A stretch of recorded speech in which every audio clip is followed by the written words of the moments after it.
আমাদের দেশের মানে স্বাস্থ্য একটা অগ্রাধিকার খাত হওয়ার কথা। পৃথিবীর সব দেশেই তাই। আমাদের দেশে এখন পর্যন্ত এটা প্রথম 5-এও কখনো স্থান পায়নি। এরকম অবস্থায় আসলে আমাদের এইবারে অন্তর্বর্তীকালীন সরকারের পক্ষ থেকে এটাকে আমরা অনেক বেশি অগ্রাধিকার দিয়েছি। আপনারা দেখবেন যে কোনো আন্তর্জাতিক আলোচনায়, যে কোনো নেগোসিয়েশনে, সেটা বিশ্ব স্বাস্থ্য সংস্থা লেভেলে হোক এবং সেটা বায়োলেটারাল ভ্রমণ হোক বা যে কোনো ধরনের ট্রিটি হোক, সব জায়গায় স্বাস্থ্য অগ্রাধিকার পাচ্ছে এবং তারই একটা রিফ্লেকশন হয়েছে আজকের যে চায়নার সঙ্গে আমাদের যে এক্সটেনশন। এটা একটা ছোট্ট অংশ মাত্র।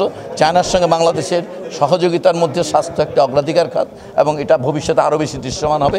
এটা শুধুমাত্র কতগুলো কিট, কতগুলো ভ্যাকসিন অথবা কতগুলো ওষুধ সরবরাহের মধ্যে সীমাবদ্ধ থাকবে না। এটা বাংলাদেশের স্বাস্থ্য ব্যবস্থার রূপান্তরের জন্য যে অবকাঠামোগত সম্প্রসারণ, প্রযুক্তিগত সম্প্রসারণ, সব ক্ষেত্রে চায়নাজদের সঙ্গে আমাদের আলোচনা চলছে।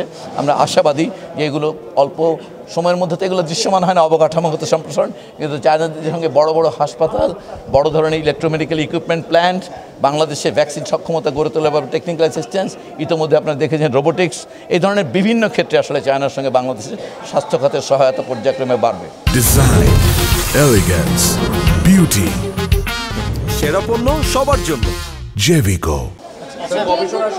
হাসপাতালের অগ্রগতি কতটুকু, যেটা আমরা শুনেছিলাম 4টা বিশেষায়িত একটা ব্যাপার, এটা এই মাত্র আপনি বের হওয়ার সময় আলাপ করেছি আমরা।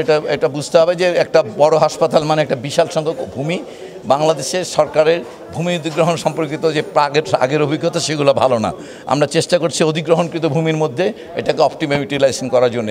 সেই কারণে আমরা খুবই দ্রুত, ওনাদের চাইনিজদের যে এক্সপেকটেশন সেটা অনুযায়ী দ্রুত জমি কেনাকাটা এটা আসলে সম্ভব না। সেই জন্য আমরা অধিগ্রহণকৃত ভূমিতে চেষ্টা করব। সেগুলো সম্পর্কে প্রস্তাব তৈরি হয়েছে।